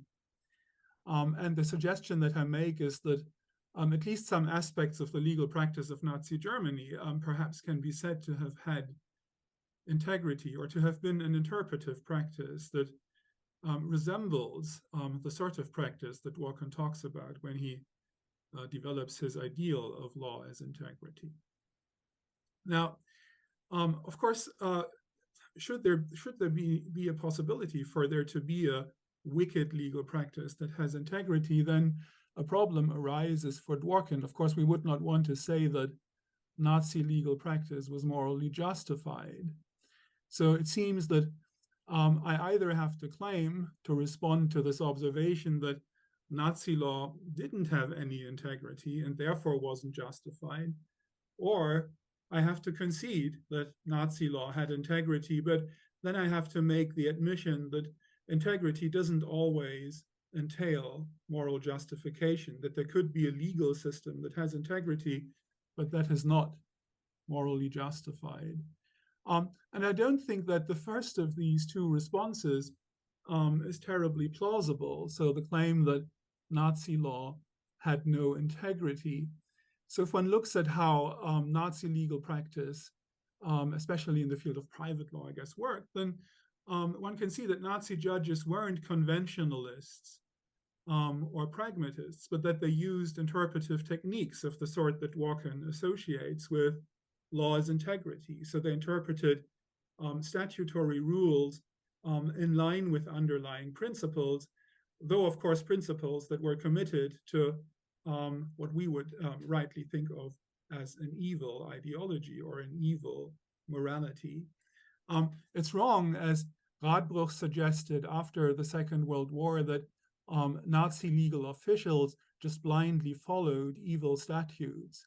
So what they did instead was to adopt the law, or to continue to apply the law that had already been enforced in the Weimar Republic, but to reinterpret it constructively in light of principles drawn from Nazi ideology. And of course, legal officials did not experience conflicts in doing that, or moral quandaries. So they took the law that they generated in this manner to be morally justified, even though, of course, it wasn't. It was morally misguided because the principles that were used to interpret statutory law were morally unacceptable.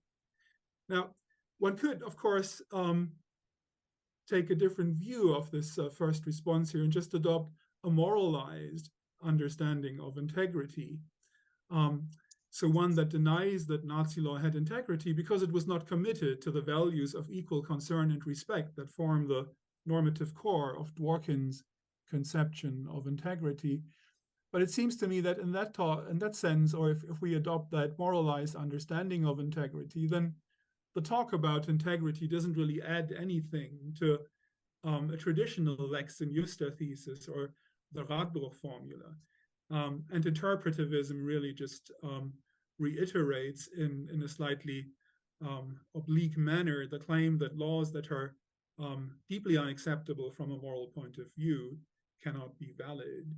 Now, of course, I could adopt a second response, as I said earlier, to this problem of moral integrity. So I could concede that Nazi law was an interpretive practice that seems healthy enough on the face of it, that had a kind of integrity, but an integrity that was morally perverted and that therefore didn't justify the law. But if I take this way out, of course, then I'm conceding to a positivist position, and I admit that there isn't really any necessary connection between integrity and morality.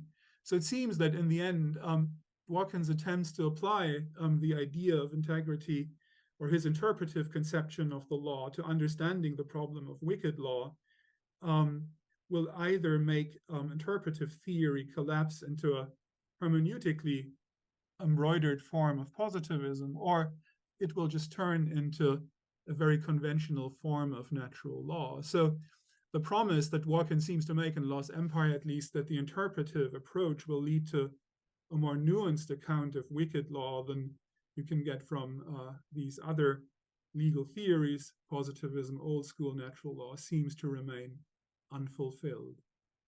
Thank you. Thank you very much, Lars.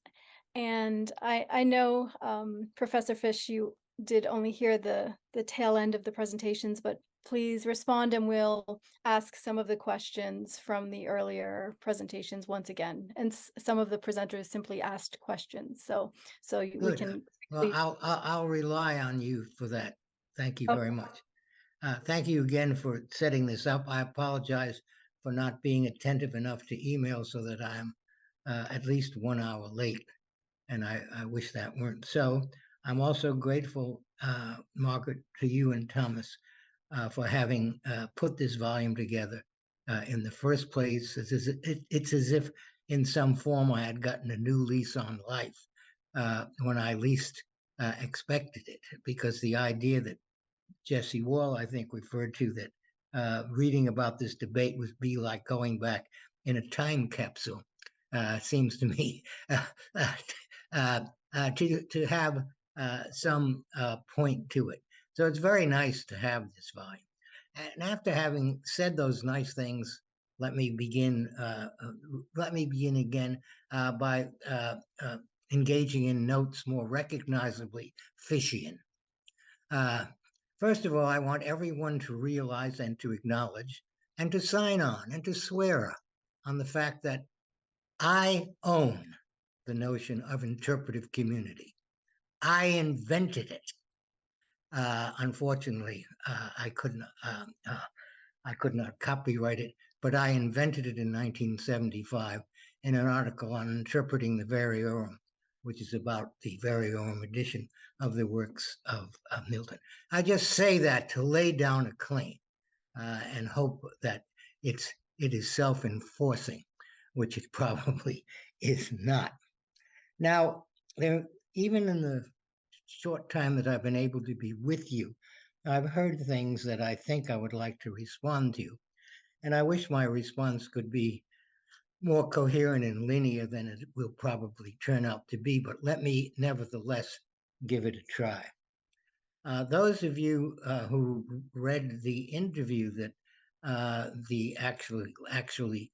a marathon interview that Margaret and Thomas conducted with me, we remember that I very ungenerously rebuked him for the use of the word mere when he put it in front of rhetoric, and later in our discussion of persuasion. I do not accept that, because once you've done that, once you've said mere rhetoric, you have, of course, more than implied that there's something above rhetoric, that there's something standing waiting for us at a higher level, something perhaps like the reason that Nigel Simmonds pulls out of God knows where at the end of his essay. Now, in response to Simmonds, whose essay I very much enjoyed up to that moment when you started to invoke reason, is that for me, it's not reason, but the giving of reasons. And I would distinguish between those two sharply. Reason suggests some kind of entity located somewhere, again, God knows where, to which we might either repair or hope to repair in the light in the effort to provide a true justification of our interpretations or decisions. And of course, it is my contention that there is no such thing available anywhere, and will never be, never has been. But the giving of reasons is an activity that takes place all the time. And when we give reasons that have force, or at least we hope that the reasons we give will have force, in the context of what Theodore Adorno at one point called the prevailing realm of purposes. That is, we give reasons that will count as reasons, given our understanding and indeed our being an extension of the long time conversation that we have entered. So in order to proceed in a way that can carry a justificatory valence, we must give reasons in response to objections to what we might have had to say. And those reasons can, of course, be countered by the giving of opposing or alternative reasons on the other side. And then the process continues. Now, there's no natural ending to that process, but there are, of course, temporary endings to that process when one's giving of reasons is persuasive to the others in the field who are also giving reasons.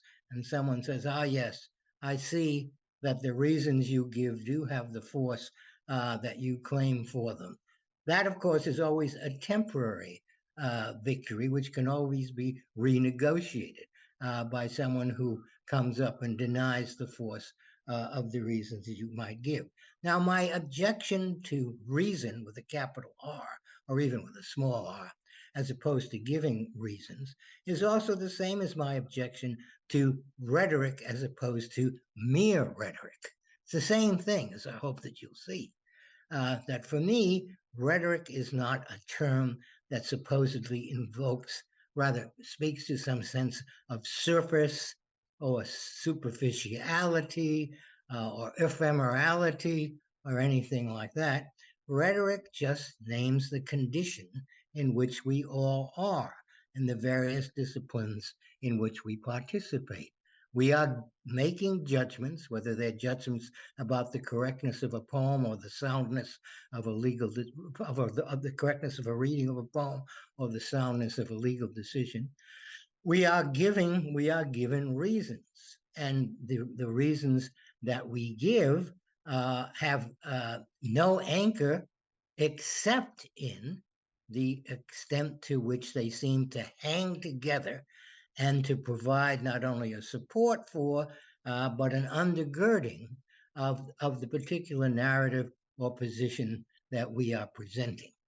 Now, what I've just rehearsed to you in, I think, over-wordy fashion could easily have been more easily referenced by reminding you, and some of you may not need to be reminded of it, of the tradition of classical rhetoric, of which I have been a student and a teacher since the late 1950s. Classical rhetoric, as some of you know, is a vast system, and largely a system which instructs aspiring lawyers, because the original rhetorical manuals written by Cicero, Quintilian, and others were all manuals for lawyers, teaching them how to do the craft. Now, I'm not going to go through the entire tradition, which would be at least a 3-hour lecture in its brief form, but the whole basis of the instruction in the rhetorical manuals is that if you want to make your case, you must make it by giving reasons that will be persuasive to others. And what the rhetoricians do is, in the first of the divisions of the rhetorical commonplace book, the first division is called invention. And that's, and Aristotle sets it up initially, not surprisingly. And he's talking about a storehouse of argument. That's a storehouse of argument.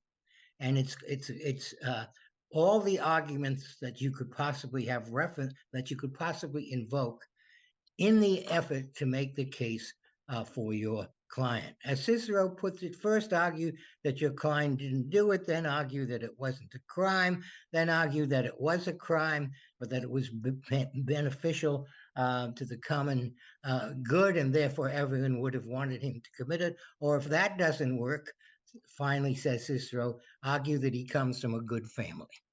And now this is exactly what Cicero says.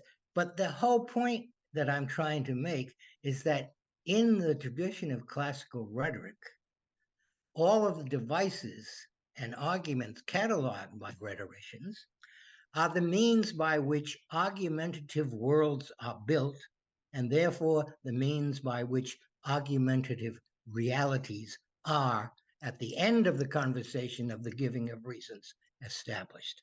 So please, I admonish you, I cannot command you as I think I can to give me ownership of interpretive community, but I want to admonish you not to use the word mere before rhetoric. It's cheap. You already, in other words, you win the argument without ever having, made it. Now, let's say, now, of course, let's see, where was this? Yes, mere rhetoric justification. Now, I'll only make one more point because I've already taken up too much time. Jesse Wall and others, perhaps some who have already spoken, characterize me as talking about practice as unreflective, non-reflective. In his essay, despite the hours that I took to educate him, Thomas, that is in conversation, Thomas continues to make the point that I am engaged in something that's called intuition or is mechanical or is something like that. I have never, ever, ever done that or even thought about it. There is every opportunity in the notion of interpretive community, as I understand it, to exercise reflection. That is to step back from what you are currently doing or the reasons you're currently offering or the description or analysis that you have currently attempted, and to take a look at it and see whether you think it's sound, whether it fits with others, and so forth. My only point is that act of reflection, which is something that we engage in all the time, is itself internal to the interpretive community. As I put it sometimes, reflection is not a separate muscle of the mind to which we can have recourse with the view toward checking and assessing our interpretive community activities. Insofar as reflection is a possible activity, and it certainly is, it's one that occurs within an interpretive community. So it does not occupy that position of judgment or the barring of false ideas or whatever it is that self-conscious reflection is supposed to do. Now, why is it that legal theorists so love reflection? It's because they're elitist academics. You love to think that everyone in the world should be like you, sitting around and reflecting. And since you do it, that must be a higher order activity to which everyone else should aspire. That, of course, is what Dworkin means by the figure of Hercules. And as Professor Allan and others have pointed out, in Dworkin's vision, there is Hercules, really Dworkin, at the apex of at the top, looking down at the rest of us mere mortals, and engaging in a form of acontextual reasoning, which is so much superior to ours. Finally, and this really is finally, Jesse Wall treats as if it were equivalent the phrase, two phrases, interpretive community and community of principle.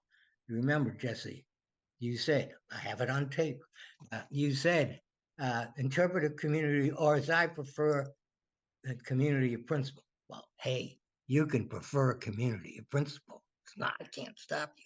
But community of principle is entirely different from interpretive community. Interpretive community of principle does the same work as mere does when you put it in front of rhetoric. Get in touch with what you're doing. Thank you. Thank you, Professor Fish. So I'm going to give the right of first reply to Professor Nigel Simmonds, and then don't I get to give the right? What kind of community is this? Now, Nigel, watch out. I'll give it on your behalf. Oh. So Nigel. Well, you're attributing to me a generosity that I in fact don't have. Okay, well, I'd like very briefly to reply to the point you make about my use of reason, Stanley. Reason, of course, exists nowhere. However, the idea of reason is very important for us. It is what Kant calls a focus imaginarius. It draws into coherence the practices of reason, which include the practices of scrutinizing those things which are offered as reasons. We can scrutinize those by looking at whether they really are reasons. Are they true propositions? And do those propositions, if true, actually offer us reasons? And this is a distinction that you yourself use, because when you explain what falls within force, you include reasons. So reasons are just part of all that stuff shaped by our dispositions and our existing convictions and interests, and by power, etc., etc., etc. However, we need the idea of reason in order to flag up the openness of all of those things to our own critical practices. So I hope that helps to clarify what I'm trying to say in my essay. Okay, well, thanks. To that, I would say reason does no more work. Reason, as something distinct from the giving of reasons, does no more work than integrity does. In Dworkin's position, a point I think made both by Trevor Allan and Lars Vinx. Integrity doesn't add anything to anything, and I don't think reason, as you've just described it, adds anything. Of course, none of us. Well, no, that's not true. Sometimes when I'm trying to get through to a bureaucracy, either in the business world or in the educational world, I will tell the clerk, the poor clerk, who has had the misfortune of picking up the phone when I called, I say, I want you to know from the beginning that I am an unreasonable person. Thank you, Professor Stanley Fish. Margaret just asked me to take over the mediation now. So we got now Jesse, who I suppose would like to respond since he was quoted. And also we got Charles. I hope that, can I ask Enrique, can we have 10 more minutes, Enrique, to get those questions? Because this is a historical moment for some of us. Yes, okay, of course, yes. All the time that you need. Thank you, my friend. Thank you, Thomas. So Jesse, go ahead. Yeah. I'm mindful that there are plenty of people who have questions and comments. I'll just say that I will merely reflect upon the criticism. Oh, does that work? Yeah, it works. Yeah, it works. Oh, okay, great. I guess my main question was, I had a sort of provocative suggestion at the end of my essay that I took you as a modern day Mino who claims that learning is impossible. And so I just, I take your point about the mere rhetoric and that there's reflection, but if reflection is always within a community and you can never have any kind of broader community, or you can never change your views in some way that your understanding of something is clearer or more profound or more true in any sense, isn't there a sense in which learning is impossible at all? Well, look, of course you can change your views and you can change other people's views. Back in 1967, I wrote a book called Surprised by Sin, The Reader in Paradise Lost, which remains today the central piece of Milton criticism. And that's quite gratifying. Now, in that book, I suggested a way of reading Milton's epic that solved a perennial problem or intervene in a perennial debate, which crudely put asked the question, is Satan the hero of Paradise Lost? And the people who said yes and the people who said no, going all the way back to the early 18th century, and Addison and down to C.S. Lewis and everyone in between were nicely ranged against one another, as if it were one of those epic combats that you find in the Iliad and the Aeneid and elsewhere. And what I did very briefly was say, well, let's not ask that question. Let's consider the fact that the double attractiveness of Satan and the occasionally unattractiveness of the figure of God in Paradise Lost was intended by Milton as a way of involving the reader in the recreation of the event he is depicting, the fall of man. That is, that the fallen consciousness, which is Milton's subject, is reproduced in us as we make all the wrong interpretive choices. Now, again, whether or not you like that argument or don't, it's a matter of historical fact in the Milton industry that argument changed Milton studies, and people believed that they saw the poem more clearly. Did I believe that they saw the poem more clearly? Sure, I did. That's why I put the argument forward. I thought that was the right argument. I thought I was getting at what Milton intended, what he had in mind when he set out to write this 11,000 word monstrosity, magnificent monstrosity. So in that sense, yeah, you learn something, but what you learn is in fact that the previous views which you may have had or which others may have now been corrected or refined. And then then someone else comes along and does it again in another direction. Are we at any moment still using the example of Paradise Lost? Are we at any moment progressing by virtue of the efforts of innumerable Miltonists toward a final clear understanding of Milton? Can we say that we get it right, where right is independent of any disciplinary conversations we have ever had? And the answer to that question is no, and it elicits from me another question. So what? You get the so what? The fact that we don't learn anything in that sense that brings us closer to a right that would survive any subsequent challenge to it in no way disables us from making arguments, from being persuaded by them, for feeling that we finally have gotten it right. Once I saw through a glass darkly, now I see almost face to face, et cetera, et cetera. Another thing that's I've always noticed when people who get indignant at what I've written, and I first noticed this when I gave the essay Dennis Martinez and the Uses of Theory at the UCLA Law School. There were people, faculty members there, who wanted to boil me in oil, and I couldn't understand it. I was just a nice Jewish boy then I was a boy, coming in to give a perspective on some of the crucial issues in legal interpretive theory. But what I found out then and later is that people thought I was in the business of taking something away from them. So there you have Dworkin and others saying, well, Fish empties practice of any of its, whatever it is that I empty it of, and renders it flat and merely intuitive or mechanical or no more interesting than the digesting of a hamburger or whatever, all these kinds of things. I'm not taking anything away from anybody.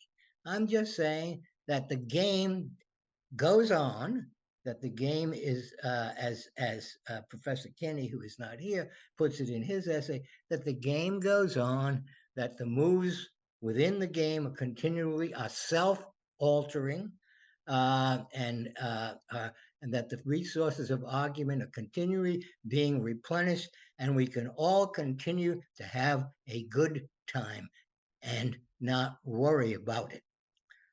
This has led my wife sometimes to describe my position as the Alfred E. Newman. I don't know if any of you know that. The Alfred E. Newman position. She didn't say this. She didn't say that as an honorific, by the way. So even in this little interpretive community I in this apartment. It's not entirely harmonious, but nevertheless, she and I have been married for 45 years, and we're still going at it. Isn't that great? Thank you, Professor Fish. Anyone else would like to hop in? Please raise your hand. Otherwise, I can just use the 5 minutes that we have for another question. Anyone? Okay, so my final question, I asked Professor Stanley Fish several times. How can a community be wrong? I knew you were going to. Yeah, because that's ask the that real question. Yeah.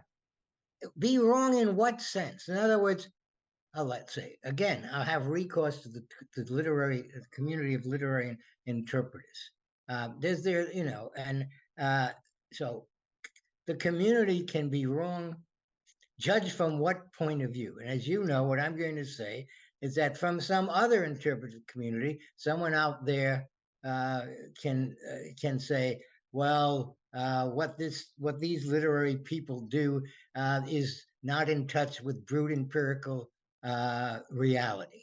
That is, they can be philosophical realists or materialists or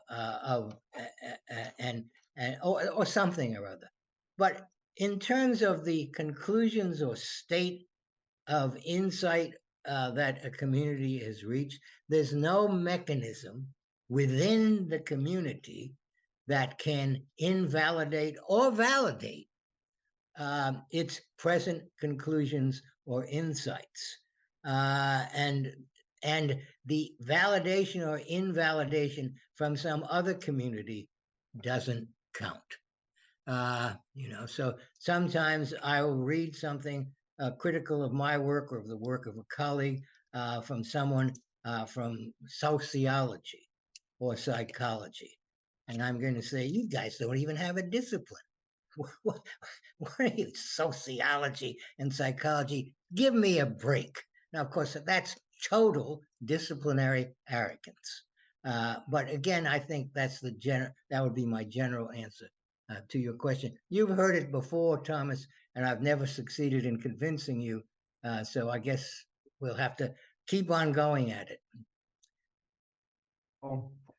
As you put at the interview, there comes a time when we have to get out of the basketball field. I wish we could play this game a little longer, Stanley, and thank you very much for doing this. It has been a real privilege, a real honor, and I cannot thank you. I thought it's not over, is it? I cannot thank you enough, yeah. Is it all over? I think it is. Unfortunately, we only had 2 hours. And so I am so sorry that I messed up my schedule. And let me say one more thing, and this will go back to Nigel and his analysis of the essay Force. The first time I ever gave that essay was at Washington and Lee University. Before it was published, and I forget the date of its publication. But this was, of course, before it was published. And before the lecture was at 4:00. Or something like that. So, of course, at around 2:30, I went over to the gym and got into a basketball game, which, in fact, I did yesterday. But, 30, 40 years ago, I did it perhaps with a bit more agility.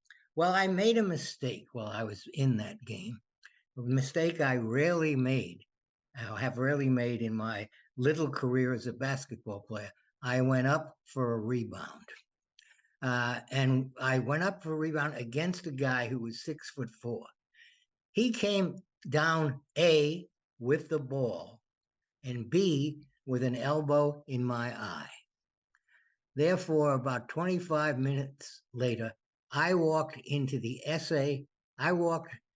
an auditorium where I was giving an essay on force with the very reality of force emblazoned on my face.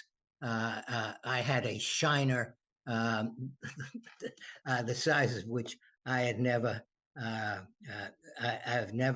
had before. So that certainly would lead me, I think, to have sympathy with some points in which you suggest that it's best to keep the word force for actual instances of it instead of spreading it out so thin, as you say, that I do. I knew at that moment what force was. Well, I thank you all and for being here and for contributing to this. Thank you once again. Let us just thank you and give a round of applause. I just conclude the session and pass the words to Enrique to finalize. Thank you very much, Thomas, for the opportunity of having this extraordinary workshop. And thank you very much, all speakers, especially Professor Stanley Fitch. It has been a great honor. Thank you very much. I hope to see you again.